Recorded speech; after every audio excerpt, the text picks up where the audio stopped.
I'm Derek Walker. I'm the pastor of the Oxford Bible Church, and we're doing an in-depth study through the book of Revelation. And we have reached now Revelation chapter 15 and 16, which is what we want to deal with today, the bowls of wrath. And some people think that that's when the wrath of God actually begins in the book of Revelation, and so they have the rapture just happening before the bowls of wrath, because of course we're not appointed to the wrath or the judgment of God as believers.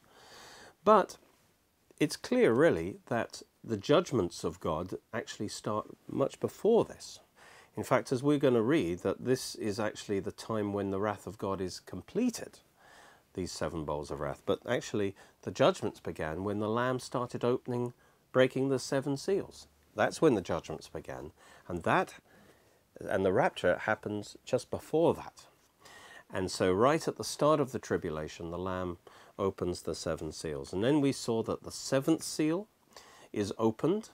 That's a special event which escalates the judgments, and that's opened in response to the covenant that Israel makes with the Antichrist, which is the opening of the 70th week of Daniel.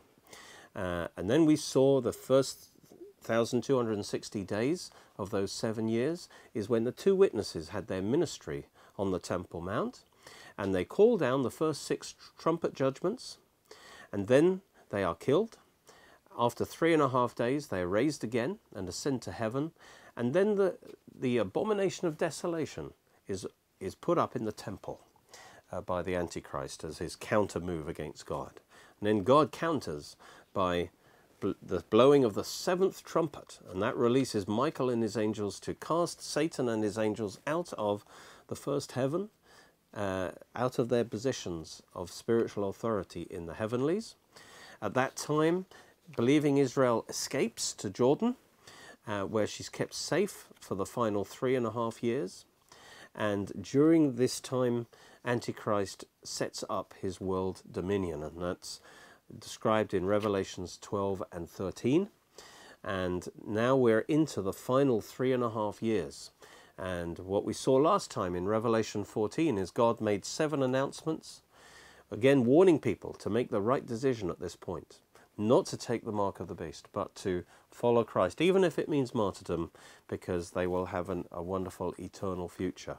But if they take the mark of the beast, they will have a terribly bad future.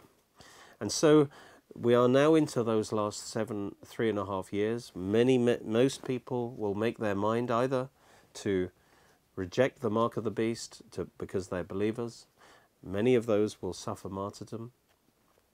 Others will take the mark of the beast, and they have then sealed their doom. And then as we go, we are now coming to near the end of those 3.5 years. We're getting close now, maybe just a few months away from the return of Christ, and this is when the final judgments of the bowls of wrath are poured out. And that's our subject today in Revelation 15 and 16. Revelation 15 describes a heavenly interlude as preparations are made to pour out the 7 bowls of wrath.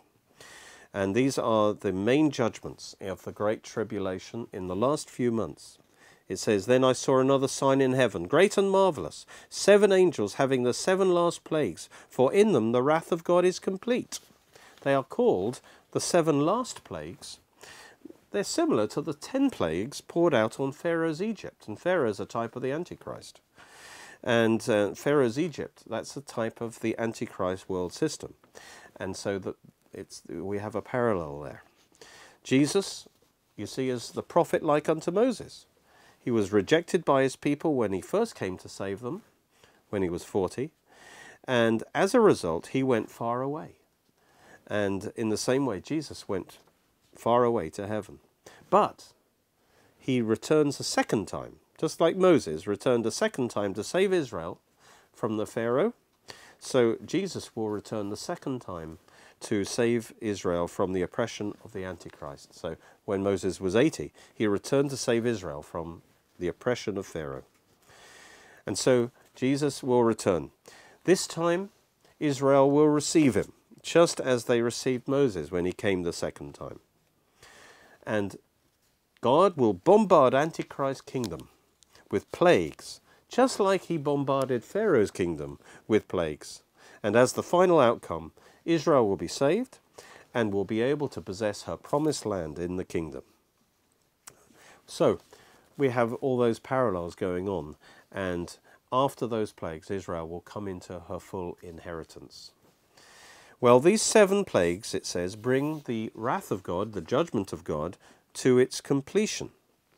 And so all the remaining judgments on Antichrist's kingdom before the Lord returns are included, must be included in these 7 bowls, because they're going to bring everything to its completion. Now, the pre-rapture view says these bowls are the beginning of God's wrath.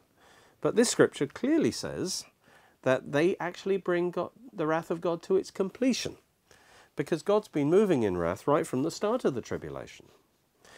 Well, next we see the response of the tribulation martyrs in heaven. And I saw something like a sea of glass mingled with fire, and those who have the victory over the beast, over his image, and over his mark, and over the number of his name, standing on the sea of glass, having harps of gold, they sing the song of Moses, the servant of God. Well, the song of Moses is sung in Exodus 15.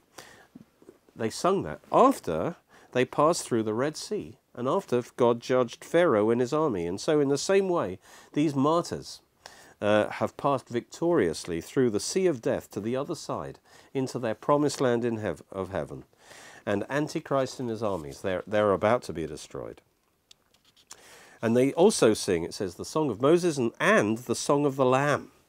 And so their victory is based on the blood of the Lamb. And they sing, great and marvellous are your works, Lord God Almighty. Just and true are your ways, O King of the saints. Who shall not fear you, O Lord, and glorify your name? For you alone are holy, for all nations shall come and worship before you. That will come to pass in the millennium. For your judgments have been manifested.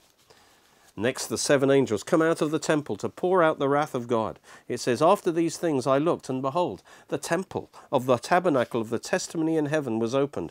And out of the temple came the 7 angels having the 7 plagues, clothed in pure bright linen, and having their chests girded with golden bands. And one of the 4 living creatures did give to the 7 angels 7 golden bowls, full of the wrath of God who lives forever and ever. And the temple was filled with smoke from the glory of God and from his power. And no one was able to enter the temple until the 7 plagues of the 7 angels were completed. Although Antichrist took over God's temple on earth, his temple in heaven is still fully functional. And from his throne in the Holy of Holies, God is now releasing his final judgments on those who had rejected his testimony to them. The 7 angels have gone to his throne, which is surrounded by the 4 living creatures, and they received the 7 bowls from them. And now they exit this temple, ready to pour them out on the earth. God in his temple is now so manifesting his glory in judgment that entry to the temple now has become impossible. And then we move into Revelation 16. We see these 7 bowls being poured out in succession. Then I heard a loud voice of Christ from the temple saying to the 7 angels, go and pour out the bowls of the wrath of God on the earth. These judgments are far greater in magnitude than the previous ones, and they bear a striking similarity to the plagues of Egypt. The first bowl releases sores on the worshippers of the Antichrist. The first went and poured his bowl upon the earth, and there fell a noisome and grievous sore upon the men which had the mark of the beast, and upon them which worshipped his image. Notice, whenever the mark of the beast is mentioned, it's in connection with worshipping his image. And so it's not just taking a mark that damns you. It's the fact that in doing so, you are worshipping that image. You're worshipping the Antichrist. And only then are you then given that mark which will enable you to buy and sell.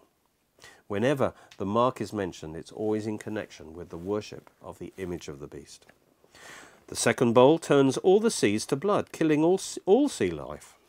The second angel poured out his bowl upon the sea, and it became as the blood of a dead man, and every living soul died in the sea. The third bowl turns all fresh waters to blood. And these punishments, by the way, of blood are fitting because of the shedding of the blood, of all the blood of the martyrs. And so now they receive a bloody judgment. It says, the third angel poured out his bowl upon the rivers and fountains of waters, and they became blood. I heard the angel of the waters say, You are righteous, O Lord, who is and was and shall be, because you have judged thus. For they have shed the blood of saints and prophets, and you have given them blood to drink, for they are worthy. The fourth bowl releases scorching heat. The fourth angel poured out his bowl upon the sun, and power was given to him to scorch men with fire. And men were scorched with great heat, and blasphemed the name of God, who has power over these plagues, and they repented not to give him glory. The fifth bowl releases extreme pain and sores on the kingdom of the Antichrist, especially its capital, as well as covering it in darkness. It says, the fifth angel poured out his bowl upon the seat of the beast, and his kingdom was full of darkness. And they gnawed their tongues for pain, and blasphemed the God of heaven because of their pains and their sores. And again, they repented not of their deeds. Notice these are similar, again, to the punishments, the plagues upon Egypt. Now, the sixth and seventh bowls introduce the final judgments connected with the campaign of Armageddon. The sixth bowl sets the stage for the Battle of Armageddon. Actually, battle is the wrong word, because the word is used for an extended military campaign or war. You should say the War of Armageddon, which could take place maybe over weeks or a month, at least. The sixth bowl sets in motion the campaign of Armageddon. And again, it's a judgment because God is bringing these armies to Israel for the purpose of judging them. That's the winepress, as it were, gathering the grapes to the winepress where he will crush them underfoot. And so the sixth bowl releases the gathering of armies for this final showdown between Christ and the Antichrist. First, the Euphrates is dried up, opening the way for big land armies from the east. And then the satanic trinity released demons from their mouths, persuading all the nations to gather together against Israel. It says, Then the sixth angel poured out his bowl on the great river Euphrates, and its water was dried up, so that the way of the kings from the east might be prepared. And I saw three unclean spirits like frogs coming out of the mouth of the dragon, out of the mouth of the beast, that's the Antichrist, and out of the mouth of the false prophet. Notice that's the three in one, as it were, the satanic trinity, the dragon, the beast, and the false prophet, all working together. And these unclean spirits come like frogs out of the satanic trinity. For they are the spirits of demons, performing signs which go out to the kings of the earth and of the whole world, to gather them to the battle of that great day of God Almighty. And this this War of Armageddon will be concluded on the great and terrible day of the Lord when Jesus returns, the great day of God Almighty. And then we have a little insertion here where Jesus says, Behold, I'm coming as a thief.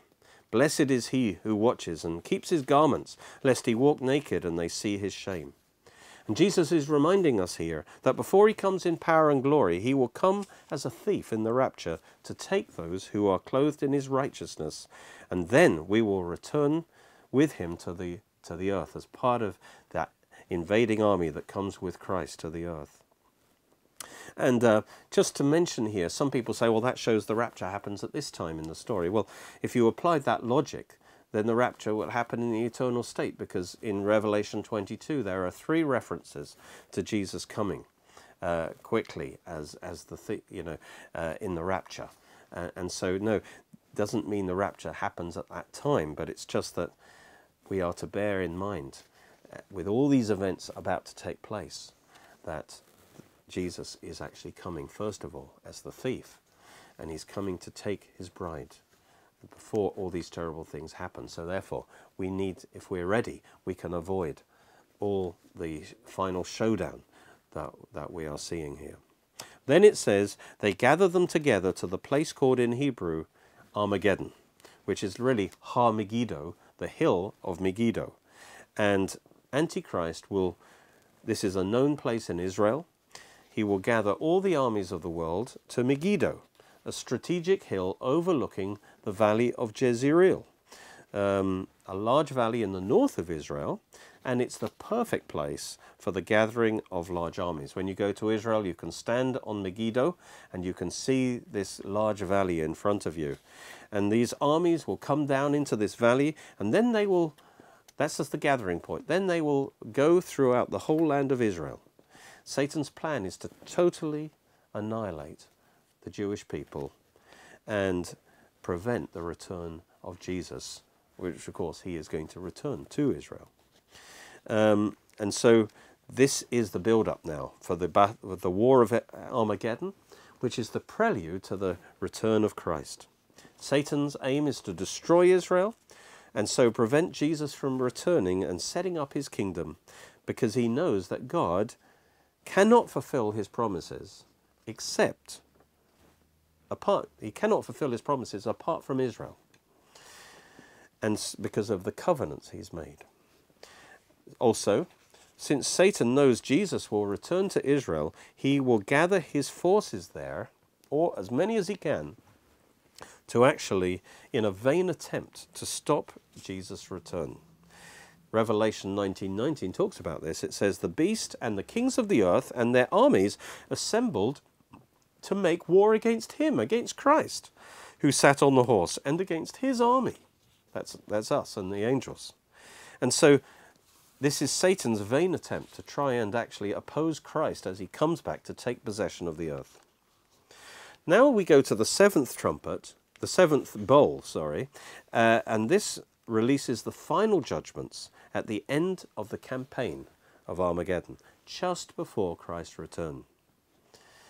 And so this actually is just a day or two before Christ's return. And the seventh bowl results in the greatest ever earthquake, the total destruction of Antichrist's kingdom, especially his capital city Babylon, along with all his other cities.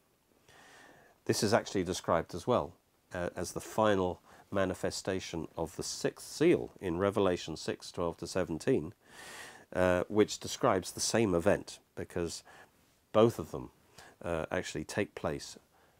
The timing is given as just being before the great day of the Lord's return.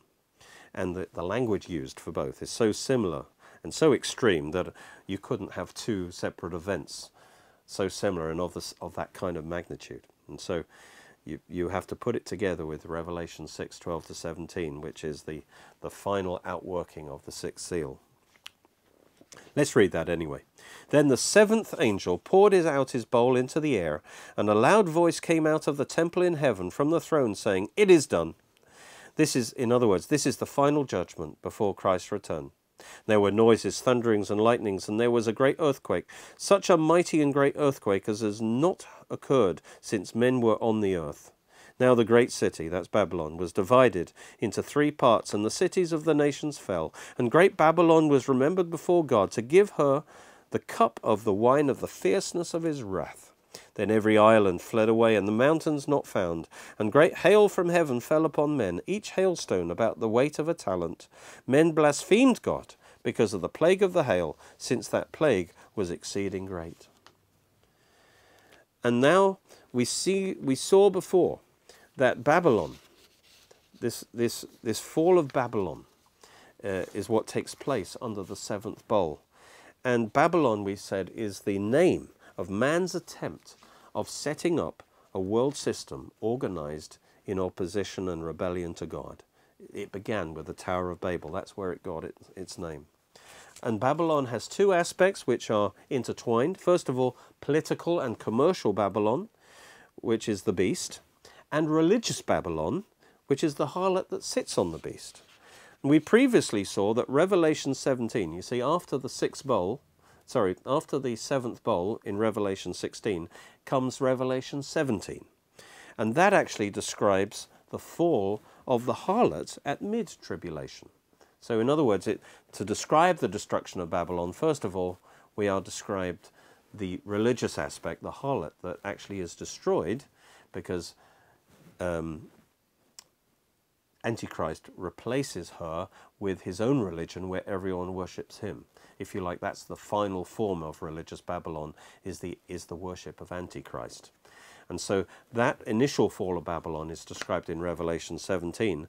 And then Revelation 18 gives the full description of the outworking of the seventh bowl of wrath, which is the total destruction of Babylon. And so here we see the fall of political and commercial Babylon, Antichrist's capital, his seat of government, the center of world commerce. And this happens just before the second coming. In fact, I believe it's 2 days before the second coming. And we'll see that when we look at the campaign of Armageddon in the next few studies. Can we identify this city? Well, some argue that the prophecies of Babylon's sudden destruction in Isaiah 13 and 14 and Jeremiah 50 and 51 have never been fulfilled literally, because it suffered a gradual decay over the years, and therefore there must still be a future fulfillment, and therefore they believe that it will be Babylon in Iraq will be that final city. And that means it will be rebuilt and become a world capital. And in this scenario, the wickedness that began at the Tower of Babel and spread throughout the world will eventually return to Babylon and be judged there. And so that would make any events in Iraq of great consequence. But another possibility is simply that Babylon is the spiritual name for this ruling world empire, world system, and its headquarters, wherever it might be physically located at any particular time. And so it's spiritually named Babylon because of its origins in the Tower of Babel. In both cases, however, Revelation 18 describes the final judgment of Babylon by a sudden and total destruction of this one world system that's established in prideful opposition to God. And so the Antichrist's Babylon, being a great capital city, and as well as the destruction of that, all the cities of the nations are destroyed in this enormous judgment. Well, through modern communications and a global economy, the cities of the world are already being linked together into a one world system. And this will come to a head in the one world government of the Great Tribulation. So this final form of Babylon, in a sense, could be seen as a global city. And the whole thing is going to be destroyed at this time. Its destruction comes by a great earthquake, deadly plagues and fire. It happens in one day, or even in 1 hour. And that's what Revelation 18 talks about.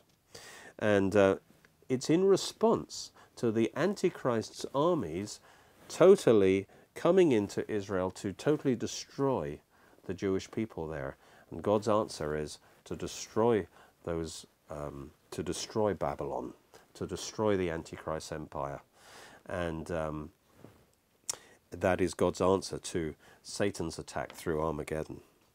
Well, the focus of Revelation 18 is on the economic aspect of Babylon, the great riches she's accumulated from her role as the center of world trade, and that's seen in the reaction of the world's merchants, the businessmen, the traders, because they weep over this destruction of Babylon, because the source of their income has been destroyed. And it says that her sins include trading in the bodies and souls of men. That's human slavery. And we thought that was a thing of the past, but see how accurate the Bible is. Because now the massive scale of the international slave trade has come to light. And the sin above all that brings this judgment upon her is that she has shed the blood of multitudes of believers who would not take the mark of the beast, and so did not join themselves to this global economy. These people, these great believers, were obeying God's warning in verse 4, "Come out of her, my people, lest you share in her sins, and lest you receive of her plague." By not taking the mark of the beast, they come out of that system, and so were saved from the judgment that's coming upon it. Well, heaven is told to rejoice because God's vengeance has now fallen on Babylon for persecuting God's leaders and persecuting God's people. And it says that in her was found the blood of the prophets and saints and of all who were slain on the earth. And so, as well as the judgment falling on this end-time Babylon, as a final judgment, it is also a judgment of Babylon as a whole, from its beginning in the Tower of Babel. And so it talks about Babylon's responsible for all the blood that's been shed of God's people from the start. So this shows that Babylon isn't just that final city, it's the whole satanic system that has been around there since the Tower of Babel that has been responsible for the blood of the martyrs. And so that whole system of Babylon is now going to be judged by the destruction of that final Babylon. Well, we can apply the language that way. And it says, when it says in verse 4 that we are to come out of Babylon, we are not to share in its sins and receive of her plagues, we can therefore generalize that warning, not just for the people living then, but generally God is warning people not to love the world system or to have one's heart entangled in it. We are to be in the world, but not of it. Come out of her, my people, he says. Well, it's a matter of historical fact that practically all persecution against the saints has come from the state when it overreaches its God-given authority and imposes its harlot religion upon the people. And even Christianity can play the harlot when it gets in bed with the state and rides upon it. And so it is the harlot, the religious aspect of Babylon, who is the direct cause of the persecution of the saints, using the state to carry out her will, and in return giving her support to the state.